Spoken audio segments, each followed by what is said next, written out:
Olá, bom dia a todos. Eu sou o professor Alex, artista orientador na área de teatro em São Sebastião, nos bairros Topolândia e na Guarda-Mirim de Maresias. Eu estou gravando agora a 39ª videoaula, a 5ª aula de setembro de 2020 para a turma de Maresias e a 6ª para a turma da Topolândia. Bom, na última aula nós falamos sobre mais alguns temas da peça As Preciosas Ridículas e hoje nós vamos encerrar sobre ela. E vamos começar com a questão do preciosismo. Bom, a questão do preciosismo e a sua crítica na peça de Molière tem sido objeto de muitos comentários. Literários e historiadores têm longos ensaios sobre Molière estar atacando o preciosismo menos verdadeiro, como uma de suas formas degradadas, representada pela figura de Mademoiselle de Scudéry, ou pelos salões de beleza, pela burguesia e pelo provincial. O principal problema com estas interpretações é que elas aceitam a existência de uma corrente preciosa sem considerar o que os estudos modernos mostram ser uma reconstrução posterior a um fenômeno que é essencialmente uma questão de mitologia. Na verdade, a ideia de uma oposição entre uma verdadeira preciosidade e preciosidade degradada é um tropo que vai voltar na publicação, em 1835, do livro Memórias para servir a história da sociedade polida na França, de Louis Roederer. Esse livro, que opõe a essência verdadeira da preciosidade aristocrática para uma preciosidade ridícula burguesa, não era desprovida de razões políticas. A construção do mito da preciosidade, que se refere a uma certa nostalgia das feiras do século XVII, tornou possível ignorar as do século XVIII e XIX, que colheu com bondade as ideias revolucionárias. Mas, no tempo de Molière, ninguém jamais se deu o título de preciosa, e os retratos nos textos da época são contraditórios. É por isso que um número de estudiosos ir tão longe a ponto de propor não mais usar o termo preciosa ou preciosismo, considerando que este é apenas um qualificador de paródia e literário, que não cobre nenhuma realidade concreta socio-historicamente. Também em sua apresentação das Preciosas Ridículas para a edição das obras completas de Molière na Biblioteca de La Plate, em 2010, Georges Forestier e Claude Bourquin argumentam que a escolha do termo preciosa para definir Madelon e Catal, o dramaturgo utilizou o termo que foi usado em um romance do Abbé de Peur, do qual era difícil ter uma ideia do que é relatado. Um texto paródia de Charles Sorel e algumas sátiras antifeministas. Ele poderia atuá-las em seu tempo livre, mantendo-se somente os recursos que são adequados para as sátiras, o fato delas serem singulares e recatadas ao mesmo tempo, e a utilização de um jargão incompreensível para os que não pertenciam à sua seita. Miriam Dufour-Maitre escreveu em seu estudo sobre as Preciosas, de 2008, que só o gênio de Molière foi capaz de dar a nitidez de um tipo de literatura concluída a alguns comportamentos socialites isolados, algumas práticas de linguagem na minoria e alguns preconceitos estéticos efêmeros. A dinâmica da farsa. As Preciosas Ridículas retrata vários personagens do mundo da farsa e da arte comédia, o primeiro dos quais Julien Sexton incorporava por décadas, o tipo de criado covarde.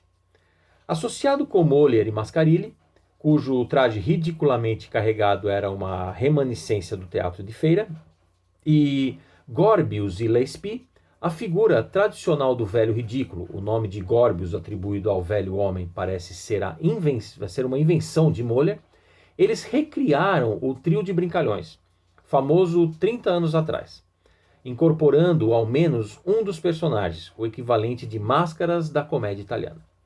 Impressão reforçada pelo fato de que Julien Sexton interpretou o sujeito com o rosto polvilhado com farinha, que Mascarille afirma, isto é apenas uma doença que fez o seu rosto pálido, como você pode ver.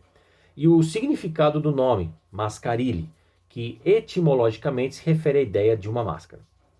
Além disso, Mascarille e Julien Sexton, que se apresentam como aristocratas, para As Preciosas, interpretam uma segunda farsa na primeira, se envolvendo em um jogo burlesco normalmente falso.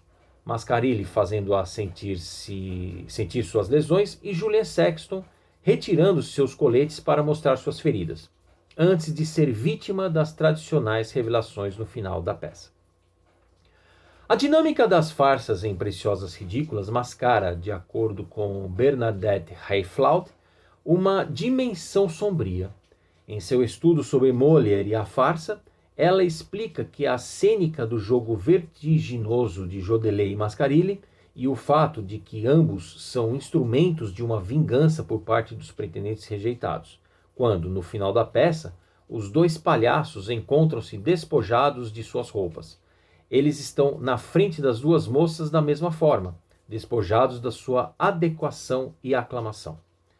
Assim, a exposição física de cada um faz elevar a moral dos outros, e todos os quatro permanecem indefesos e impotentes diante da miséria e da vergonha. A peça no Brasil. Em 2007. Em 2007, a atriz Helena Ranaldi e o ator Marcos Oliveira, para quem não se lembra, Marcos Oliveira fazia o Beisola na Grande Família, apresentaram a peça As Preciosas Ridículas em Curitiba, no Teatro Fernanda Montenegro, entre os dias 27 e 29 de abril daquele ano.